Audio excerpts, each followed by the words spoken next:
Welcome back my YouTube channel. तो कैसे हैं आप? आशा करता हूँ अच्छे होंगे, स्वस्थ होंगे, आप सभी लोग मस्त होंगे।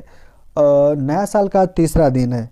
काफ़ी इंटरेस्टिंग है और नए साल पे काफ़ी ज़्यादा जोश है और हम कुछ अलग करने की सोच रहे होंगे। हम सब सोच रहे होंगे कि कुछ अलग करें, कुछ डिफरेंट करें।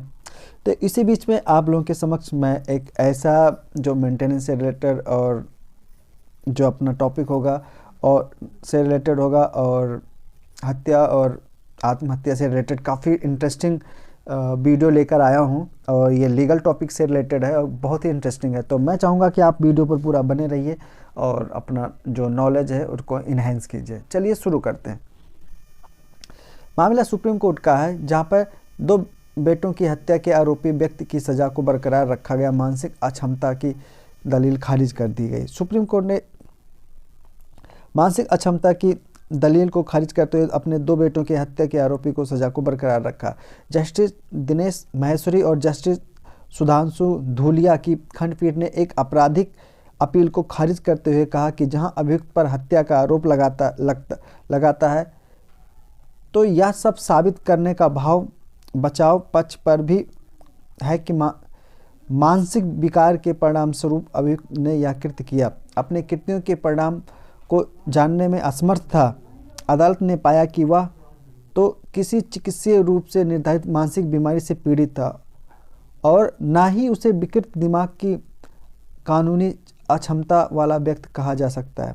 आरोपी अपीलार्थी प्रेम कुमार पर आरोप है कि उसने दिनांक 3/5/2009 को अपने दो पुत्रों जिनकी आयु 9 वर्ष और 6 वर्ष की थी को हैदर नहर में ले जाकर उनका गला घोंट दिया। तत्पश्चात उसने शवों को नहर में फेंक दिया और प्रोजेक्ट करने का प्रयास किया, जैसा कि दुर्घटनावश डूबने का मामला हो।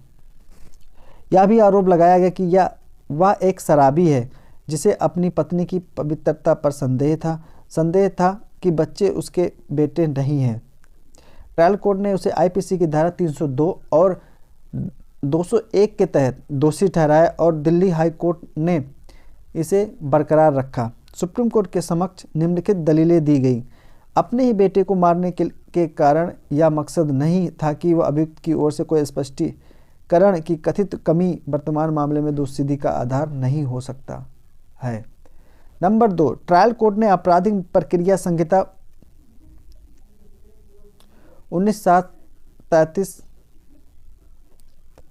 की धारा 329 के संदर्भ में अपीलकर्ता की क्षमता की जांच करने के लिए दंड छोड़ दिया, जबकि रिकॉर्ड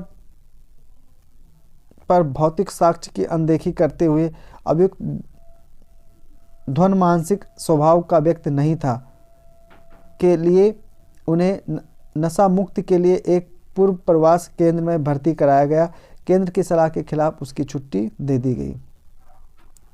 तर्क को खारिज करते हुए पीठ ने इस प्रकार कहा, यह निश्चित रूप से अभियोजन का कर्तव्य है कि वह अपने मामले को उचित संदेह से परे साबित करने के प्राथमिक साक्ष्य को नेतृत्व करे, लेकिन जब वास्तव में आवश्यक साक्ष्य का नेतृत्व किया गया तो साक्ष्य अधिनियम की धारा 106 के संदर्भ में अपीलकर्ता पर तदनुरूपी बोझ भारी है। यह बताए कि घटना के समय क्या हुआ था और मृतक की मृत्यु कैसे हुई। अपीलकर्ता की ओर से कोई स्पष्टीकरण नहीं दिया गया और जैसा कि देखा गया कि घटना के तुरंत बाद उसने बच्चों के दुर्घटनावश डूबने का झूठा आख्यान बनाने का प्रयास किया। धारा 313 सीआरपीसी के तहत उसने अपने बयान में अपीलकर्ता की ओर से कोई विशेष प्रतिक्रिया नहीं दी गई थी।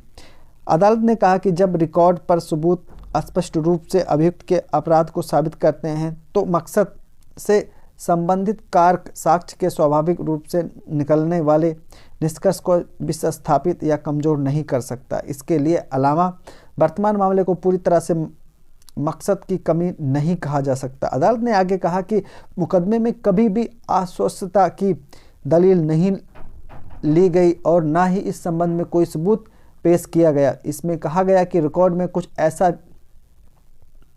कुछ भी नहीं है कि जिससे यह पता चले कि अपीलकर्ता अपराध किए जाने के समय मानसिक रूप से अस्वस्थ था या जब इस मामले में मुकदमा चलाया गया तो वह विकृत दिमाग का व्यक्ति था। जब तक कि वर्तमान अपील का संबंध है दोषसिद्धि के बाद के व्यवहार की शायद ही कोई प्रासंगिक है। अपील खारिज करते हुए पीठ ने कहा कि रिकॉर्ड पर मौजूद साक्ष्य यह दर्शाता है कि अपीलकर्ता शराब का आदी था और उसे नशा मुक्त के पुनर्वास केंद्र में भर्ती कराया गया था। हालांकि यह दिखाने के लिए रिकॉर्ड पर बिल्कुल कुछ भी नहीं है कि अपीलकर्ता को चिकित्सीय रूप से विकृत दिमाग के व्यक्ति के रूप में माना गया था या कानूनी रूप से विकृत दिमाग के व्यक्ति के रूप में लिया जाना आवश्यक था। आगे कहा कि ट्रायल कोर्ट या जांच एजेंसी की ओर से कोई भी गलती नहीं थी। यह भी उल्लेखनीय है कि विचाराधीन अपराध के समय अपीलकर्ता की मानसिक क्षमता के अभाव के विपरीत कमीशन का तरीका था। एक एक करके बच्चों का गला घोटने के साथ उनके शवों को नहर में फेंकना अपीलकर्ता के स्वयं नहर में तैरकर बाहर आ रहा है।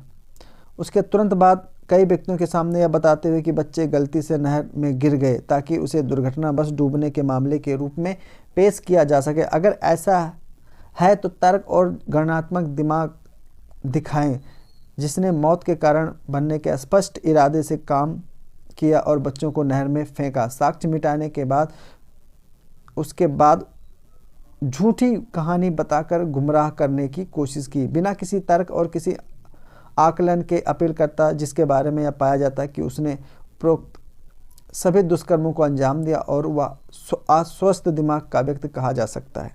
जी हाँ, और ये 2023 का मतलब अभी जल्द का आपका ये लैंडमार्क जजमेंट है, सुप्रीम कोर्ट का गाइडलाइन है जो आप लोगों के लाइफ में काफ़ी यूज़फुल हो सकता है। तो और केस का नाम है प्रेम सिंह बनाम state of NCT of Delhi 2023। फिर मिलूंगा एक नई वीडियो के साथ, तब तक के लिए जय हिंद।